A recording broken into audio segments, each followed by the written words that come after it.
Estás escuchando Vinimos, el podcast sobre vinos, espumantes y bebidas de Marisol de la Fuente.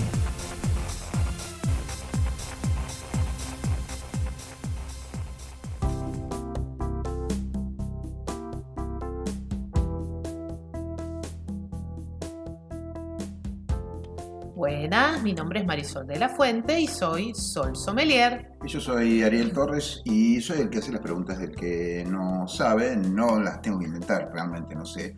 ¿De qué vamos a hablar hoy, Marisol? Hoy vamos a hablar de vinos rosados. Ok, sí, todos sabemos que existen vinos rosados, pero tal vez está bueno hacer un refresh de cómo se hace un vino rosado. en mi caso, perdón, no va a ser ningún refresh, me voy a enterar ahora de cómo se hace.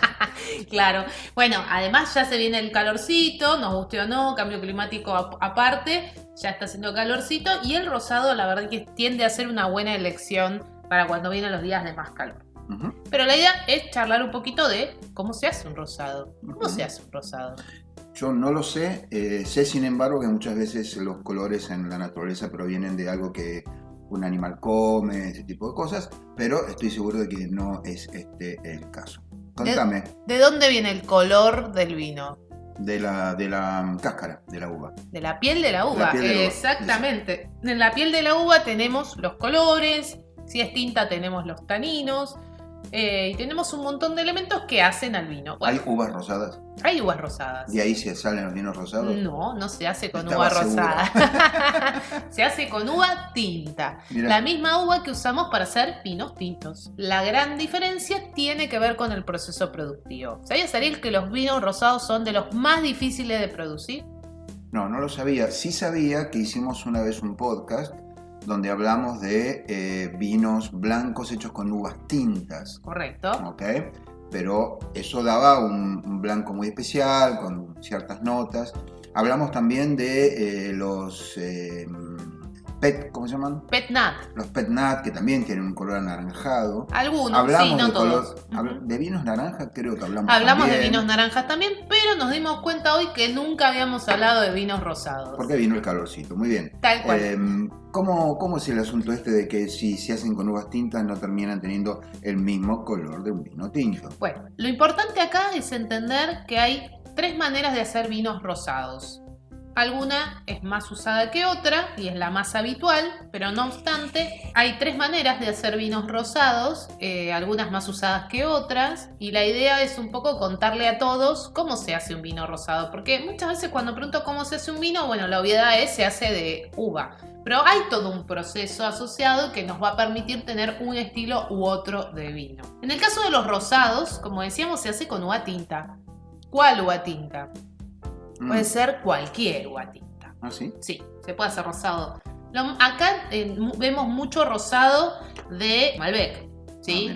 Pero podés hacerlo con Cabernet Sauvignon, podés hacerlo con Merlot, con Syrah, con Tannat, con lo que tengas ganas. ¿Por qué? Porque en realidad al elegir la uva tinta, así como en los vinos blancos o en los tintos, también en los vinos rosados estamos eligiendo el perfil de rosado. ¿Sí? ¿Cuáles van a ser las características que tiene el vino rosado? Y entonces, ¿cuáles son estas tres formas? Estas tres formas son por maceración, por sangrado y por corte. Lo de sangrado me dio un poquito de miedo, especialmente seguida de la palabra corte. Pero bueno, nos vas a ilustrar al respecto. Estoy seguro que no es lo que me imaginé. No. Arranquemos por pensar en el sangrado. Okay. ¿Arrancamos por ahí? Dale. Es una metodología para hacer vinos rosados que ya casi no se usa. ¿Por qué? Si vos te acordás, Ariel, en Argentina siempre los vinos rosados estuvieron asociados a vinos de mala calidad. No lo sabía. Bueno, yo históricamente, Okay. históricamente el vino rosado era un vino oscuro, como un tinto que le había faltado color, con un bordó o un rojo más bien oscuro. Ah, ok. No eran como los rosados actuales, Que son rosados. que son rosados, o piel de cebolla, o salmón, dependiendo de qué uva tinta está hecha. Y muchas veces esto tenía que ver con lo siguiente. De hecho, acá hago un comentario. Los grandes rosados del mundo son los rosados franceses. Nosotros no tenemos uno acá. Bueno, tenemos uno de Barton Angestier, ¿sí? Que está hecho con Groliot y Gamay. Pero bueno, los rosados de la Provence son aquellos que son los más reconocidos en todo el mundo y por eso hoy nuestros vinos rosados van hacia ese perfil de vino claro, ¿no? Con frescura y demás. Pero volvamos al sangrado. ¿Cómo se hacía vino rosado? Yo tenía en un tanque todo para hacer un vino tinto, los ollejos, todo listo, pero el vino tinto ese me iba a salir medio flojito. Entonces, ¿qué hacía? O no, o simplemente una decisión comercial. ¿Qué hacía? Sacaba líquido del tanque o de la pileta y lo ponía en otra pileta. Entonces me quedaba un vino tinto con menos líquido para tratar de generar mayor concentración y en la otra pileta nos quedaba líquido teñido de rosado que lo hacía fermentar y de ahí sacaba el vino rosado. Y sangrado es porque vos sangrabas la pileta principal. Exacto. Porque sentías que te iba a salir cuando vos decís flojito, quiere decir con poca intensidad, me imagino. Con poca intensidad o de nuevo, como decía, por ahí era una decisión comercial simplemente. La cuestión es que el vino rosado que salía de ese proceso no estaba pensado para hacer un vino rosado en realidad. Era un segundo vino que se hacía con el líquido que había sacado del tanque o de la pileta principal. Eso se llama sangrado. Hay alguna que otra bodega por ahí que todavía lo hace. No es lo más habitual en el mercado. Vamos a la maceración. Maceración es lo más usado hoy en el mercado. Para hacer vinos rosados. Para hacer vinos rosados, exacto. Y lo que significa la maceración es lo siguiente. Cuando las uvas llegan a la bodega, pueden pasar varias cosas. En el procedimiento, después del despalillado y deshojado, en general se hace un estrujamiento del agua para poder pasar al proceso de fermentación. Vos podés agarrar y dejar en maceración esas pieles con esos líquidos, evitando la fermentación por temperatura. Y entonces, ¿qué va a pasar? Va a haber extracción de color de las pieles. Correcto. ¿Sí? Con esa extracción de color, en el momento que llegás al color que querés, parás ese proceso y extraes el líquido. ¿Sí? Con ese líquido que extraes, que va a otro tanque o a otra pileta, haces el proceso de fermentación como si fuera un vino blanco. Entendí. ¿Sí? Exacto, sí, ok. Es un vino. El primer paso no es la fermentación, sino la maceración en este caso. Exacto. Al revés de lo que era en el sangrado, donde empezabas con la fermentación y después sacabas un poco. Bueno, sí, o por ahí todavía prefermentativo podía ser, porque la extracción se hace desde el momento que la uva se rompe y empieza. ¿Y cuál es la diferencia con el sangrado entonces? No, en el caso de la maceración está 100% pensada la uva para hacer un vino rosado. Entonces todos los cuidados que tenés tienen que ver con tener un vino rosado, porque vos, si dejás mucho tiempo la maceración, los vinos tintos tienen maceración también, tendrías un vino tinto. Terminás con un vino tinto. Exacto. Ahora entendí. Entonces, es lo que se controla es el periodo de maceración. El periodo de maceración. Y de hecho, si vos haces un rosado con una cepa tinta muy intensa, a veces solo en el estrujamiento ya las pieles soltaron color y ni siquiera haces maceración. Mira. ¿Por qué? Porque ya tenés el color rosado. El líquido ya tiene el color que vos querés que tenga. ¿Puedo hacer un recuadrito acá? Puede hacer un recuadrito. Que me quedó de lo que hablabas, lo que contabas al principio. Ya hablamos de sangrado y hablamos de maceración, ahora nos vamos a decir qué es el corte. Rosado es un genérico, quiero decir, estos tres vinos que tenemos acá no tienen el mismo color rosado y yo estimo que eso depende de la uva que se haya utilizado. Totalmente, por ejemplo, nosotros tenemos acá un Santa Julia rosado que está hecho con Syrah y de lo que tenemos acá es de lo más clarito que tenemos. Y tenemos uno francés que lo vas a pronunciar vos, porque el señor sabe francés, querida comunidad. Barton Egestier. Que es de... Barton Egestier. ¿Y qué varietal es? Espera que estoy sin lentes. Groliot, parecería decir, y Gamay. Exactamente, que es un color intermedio. Empezamos con un rosado clarito, pasamos ya a un color más piel de cebolla y tenemos un tercero, que de esto vamos a hablar ahora, que es un amansado rosado. Y esto es un corte de Cabernet Sauvignon y Pedro Jiménez, que es una uva blanca. ¿Pedro Jiménez es el nombre de una uva? Claro, mira. Sí, es el nombre de una uva. Entonces, te presento a Pedro, le decís, la parra. Y aparece la parra. Ok. Entonces acá esto me da pie para hablar, este es el más oscurito de los tres que tenemos acá, y me da pie, bueno, el señor Cabernet Sauvignon es una uva con un color intenso, nos da pie para hablar de los rosados de corte, que no son muchos tampoco, pero cada vez hay más. Viste que cuando hablamos de tintos y hablamos de blends o cortes, ¿de qué estamos hablando? Sí, la combinación de dos uvas, digamos. Más que de 2 uvas, de 2 vinos. De 2 vinos, sí, correcto. Cuando ya hechos. Cuando el enólogo hace un blend, en realidad lo que hace es, en el caso de rosado, el corte tiene más que ver con el color. Entonces, por ejemplo, este amansado es básicamente Pedro Jiménez con un toquecito de Cabernet Sauvignon. Y ese toquecito ya lo vuelve un poco más oscuro que los otros. Exactamente. ¿Por qué? Porque este es un Cabernet Sauvignon, que es una uva tinta, ¿sí? Y por eso nos da este color de rosado. Pero lo que está de base en este vino es un Pedro Jiménez. Lo cual está interesante también, porque está combinando 2 vinos. En los 2 procesos que yo expliqué antes son procesos productivos. El sangrado, con mayor o menor calidad. La maceración, que es lo más usado, que es donde está pensada la uva para hacer vino rosado. Y el hacer un corte, mezclando uva blanca y uva tinta. Que muchas veces me dicen, los rosados se hacen mezclando uva blanca y uva tinta. No, no es así en la generalidad. Perdón, ¿el Pedro Jiménez es una uva blanca? Claro. Ok, entonces hay mucho más que el color en este caso, porque estás mezclando los descriptores aromáticos. ¿De 2 vinos? Un burro, ¿no? No. Descriptores aromáticos, por un lado, de una uva blanca, y por el otro lado le estás dando color y algo de los taninos y descriptores aromáticos de una Cabernet Sauvignon. Exactamente. Y por eso también vemos una diferenciación en el color. Uh-huh. ¿Sí? Hago una pregunta completamente fuera de lugar, sí. Y esto lo podemos borrar llegado al caso de que no tenga la menor idea, si es una pregunta demasiado tonta. ¿No pueden macerarse, fermentarse 2 tipos de uvas diferentes juntos al mismo tiempo? Quiere decir, yo voy y saco 2 canastos de uno y 3 canastos del otro y los mezclo. Sí, eso se llama cofermentación. Ajá. Se puede hacer. Lo que pasa es que acá aparece algo de lo que siempre hablamos. No todas las uvas son iguales, no todas las uvas reaccionan igual al proceso de fermentación, no todas reaccionan en el mismo tiempo. Entonces, cuando haces cofermentación, que hay algunos vinos de cofermentación, y es un riesgo. Tenés que haber hecho algunas prácticas y todo, y tener muy estudiado cómo va a reaccionar cada uva para poder hacer la cofermentación.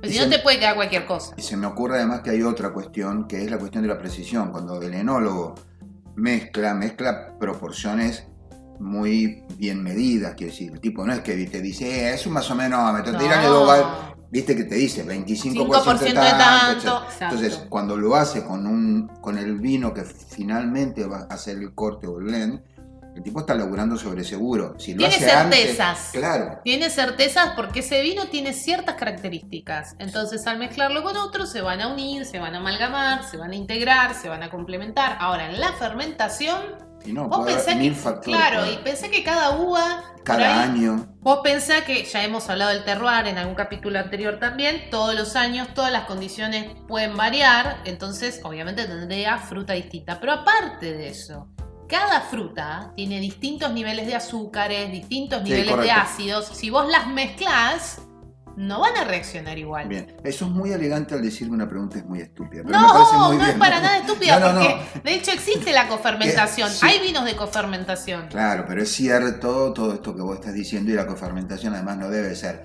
Carlito, tráeme de allá, y ya está. Y mezclo. Deben haber conjuntos de cepas que son compatibles entre sí para una cofermentación. Correcto. Vuelvo a decir, el laburo de los enólogos es realmente un laburo de precisión. Sí. No importa si es complejo o no, digamos, lo que digo es un laburo de muy estricto, muy científico, si querés, sí, claro. Muy de ingenieros, son ingenieros agrónomos, de hecho. La mayoría, no todos, pero la mayoría. Pero, digamos, si no son ingenieros agrónomos, en el momento de diseñar una fórmula para algo que vos te vas a tomar y que vas a pagar un montón de guita por ese vino, sí, claro. El tipo no puede hacer un más o menos. Además después lo tiene que hacer a escala, sí. Quiero decir. Y tiene que salir siempre más o menos. Y siempre más parecido. O menos. Claro. Pero bueno, a ver, lo importante era que queríamos hablar de vinos rosados. Sí, yo tengo una pregunta todavía. Te mostré metodologías, sangrado, maceración, que dije que era la más usada, y corte, ¿sí? Bueno, lo que estuvimos hablando hasta acá, lo que nos estuviste contando, es cómo se hacen los vinos rosados. Ahora, ¿cuál es la característica, vamos a decir, organoléptica? Casi te sale. ¿Sí? No, está todo bien. Lo que ocurre es que quiero saber, digo, más allá, como sommelier, ¿vos qué dirías de los vinos rosados? Mira, para mí el vino rosado es el comodín. Mm. ¿Por qué? Es la picada. No sabes si blanco, no sabes si tinto, que a uno le gusta una cosa, que a otro le gusta la otra, rosado. ¿Tenés duda? porque no sabes si el plato es lo suficientemente fuerte o muy suave.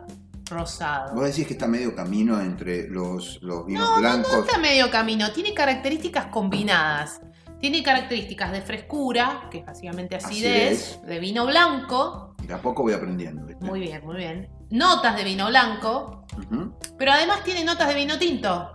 Entonces te aparece frutilla, cereza, rosas, pero sin el tanino, ¿no? Sin esa tanicidad tan conocida del vino tinto. No pasan por madera. No, los rosados no pasan por madera. Bien. Tienen algún tanino, porque digamos el color, como dijimos, viene de la piel de la uva, pero es muy suave, muy delicado. No podemos hablar de presencia de taninos cuando hablamos de rosados, ¿no? Entonces, por eso yo amorosamente le digo comodín, porque puede combinar con muchas cosas, te va a dar cuerpo cuando necesitas un poco de cuerpo. A veces me dicen, típico del sushi, ¿no? El sushi va con espumante o con champán, como dicen, ¿no? Sí, puede ser, si es un método champenois va a ir mejor, porque tiene cuerpo, porque tiene intensidad. Ahora, podría ir perfecto con un rosado. El arroz se te empasta en la boca y el rosado ya tiene un volumen que te permite limpiar esa boca, sin meterle mucha intensidad, ¿entendés? Entonces, es un vino que es muy flexible. En el ambiente de los vinos se dice que es un vino muy gastronómico, porque es raro que a alguien no le guste. ¿Sí?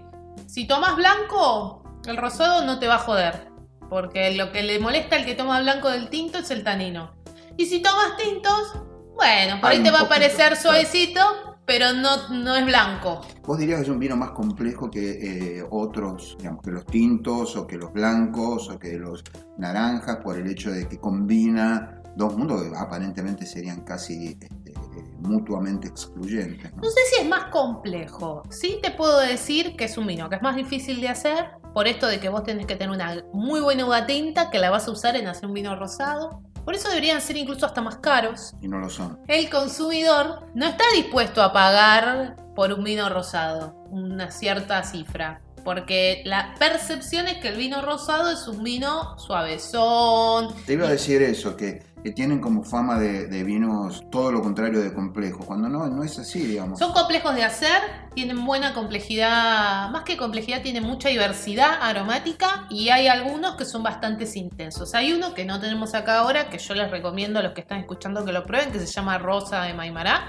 de DuPont, que es increíble, es intenso, es más oscuro que estos que habitualmente estamos viendo del mercado. Pero es un señor rosado, digo. Sí, Esta sí. idea del rosado como vinito es equivocada y es consecuencia de un posicionamiento que fue teniendo en nuestro mercado como un vino que era eso, que era un vinito. Y la verdad que hay vinos increíbles hechos en rosado. Sí, además hay una cuestión cultural relacionada con el tema del rosado, de Y que las es de rosas, mujer. de lo rosado, increíble, no entiendo dónde salió, pero se lo asocia con la mujer.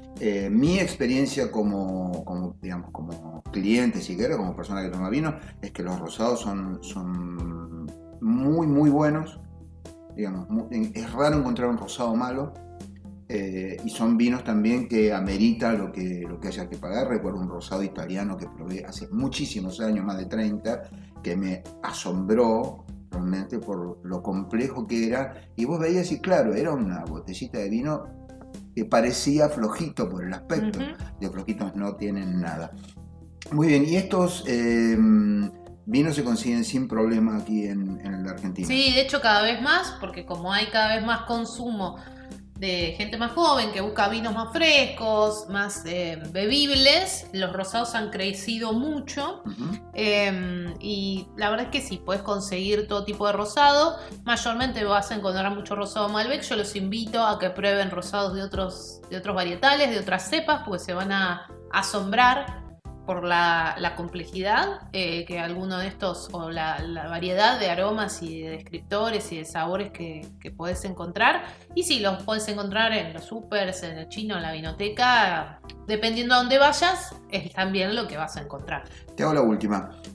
Acá hay uno solo que tiene tapa rosca y los otros dos tienen corcho.